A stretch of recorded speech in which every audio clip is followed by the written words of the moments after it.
আল্লাহ রাব্বুল আলামিন বলেন, এই দুনিয়ার জমিনে যারা কোরআন থেকে কথা বলবে, সত্য বলবে, আমার ভাইরারে, স্কুলের বাচ্চা স্কুলের পড়াশোনা করে মিথ্যা বলতে পারে অথবা সত্য বলতেও পারে, কিন্তু মান ক্বালা বিহি সাদাকা, কোরআন থেকে যারা কথা বলবে, কোরআন দিয়ে যারা কথা বলবে তারা সত্য বলবে। ঠিক না বেঠিক?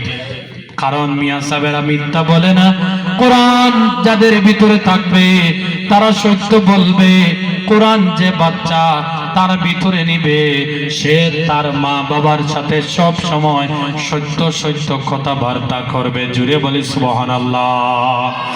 ওমান হাকামা বিহি আদালত, আর যে কোরআন দিয়ে পরিবার পরিচালনা করবে, যদি পরিবারের বড় ছেলের ভিতরে যদি কোরআন থাকে, ওই পরিবারের মধ্যে জীবনে লড়াই হবে না, ওই পরিবারের বোনের হক জীবনে ওই পরিবারের বাইরা মারিয়া খাইবে না, মার হক বাবার হক মারিয়া খাইবে না। কোরআন যদি পরিবারের একটা ছেলের ভিতরে থাকে, ওই পরিবারটা আল্লাহওয়ালা হয়ে যাবে। ওই ছেলেটা পরিবারের প্রত্যেকের ভাগটাকে সমান করে দান করবে।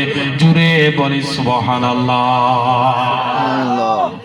কারণ কোরআন দিয়ে যদি পরিবার চালায়, কোরআন দিয়ে যদি সমাজটা চালাও, যার ভিতরে কোরআন আছে সে যদি মসজিদ চালায়, যদি কোরআন জাননেওয়ালা একজন মানুষ মসজিদের প্রেসিডেন্ট হয়, এই মসজিদের ইমাম সাহেবের জীবনে গাইল গাইবা না এবং হামসায়ার মধ্যেও একতরফা বিচার করবে না। জুড়ে বলে সুবহানাল্লাহ।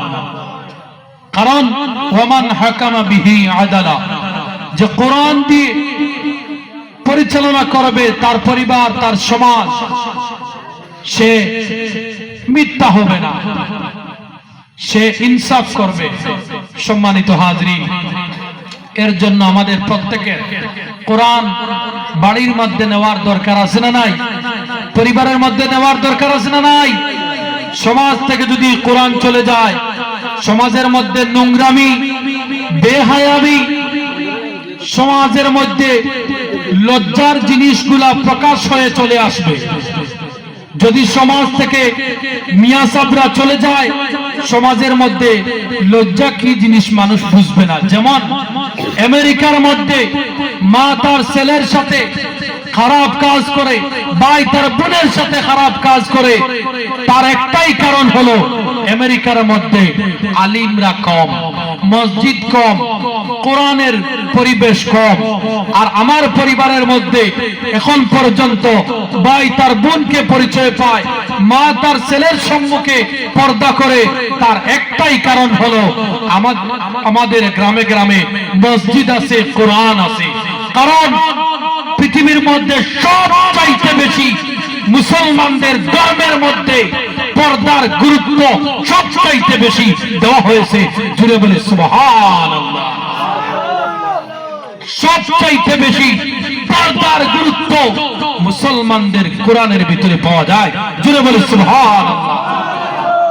মুসলমানদের যদি কোরআনের জ্ঞান থাকে, আমার পরিবারে পরিবারে বাবা তার মেয়ের সম্মুখে যেতে পারবে না। বাইরারে, যে পরিবারের মধ্যে কোরআন থাকে না, ভালো মানুষ থাকে না, ওই পরিবারের বাবা তার উপযুক্ত মেয়েকে হাফ প্যান্ট পরিধান করাইয়া বাইক করে টাউনের মধ্যে নিয়ে যায়। আসে না নাই? আসে না? দেখবা আপনারা, শুধু তা নয়, যে বাড়ির মধ্যে মিয়া সাহেব নাই, বিয়ার দিন লাগলে ও বাড়ির মধ্যে গান হয়, আর এখন গায়ে হলুদও লাগানো হয়। আছে না নাই? দেখবেন আপনারা খুঁজাইয়া। এর জন্য আমি প্রথমে বলেছিলাম কথাগুলা খুব গুরুত্বপূর্ণ, কিন্তু সময়ের অভাবে আমি এখানের মধ্যে ইতি টানলাম। সম্মানিত হাজরিন, আপনাদের ভাই লাইট বন্ধ করে দাও। আপনাদের এইখানে একটা মাদ্রাসা আছে, এই মাদ্রাসা যদি আপনারা আজকে সবাই সাহায্য করে যদি তুলে ধরেন, আমার মুরব্বী বাজানেরা আপনারা চলে যাওয়ার পরে একগুলো মানুষ আপনাদের পিছনে খাড়া হবেন, যারা আপনার কবরস্থানে গিয়ে আসসালামু আলাইকুম ইয়া আহলাল কবর বলবে, আপনাকে সালাম দিবে। ভাই আপনার চ্যানেলের নাম কি? আহমেদ ব্লগস, হ্যাঁ ব্লগসের মধ্যে তো আপনাকে দেখা যাচ্ছে। আমার ভাইয়ের জন্য দোয়া রাখি। সম্মানিত হাজরিন, এই যে কোরআন আছে, এই কোরআনকে একমাত্র মাদ্রাসার মধ্যে পাঠদান দেওয়া হয়। আর আপনাদের সমাজ, আপনাদের গ্রাম পরিবেশ আগামী দিনে যদি এই পরিবেশকে সত্যিকারে যদি নোংরামি মুক্ত দেখতে চাও, তাহলে সম্মানিত হাজরিন, কোরআনকে গ্রামের মধ্যে জায়গা করে দিতে লাগবে কি লাগবে না? জি লাগবে। আমার ভাইরারে, আপনারা হয়তো জানেন না, আগামী 10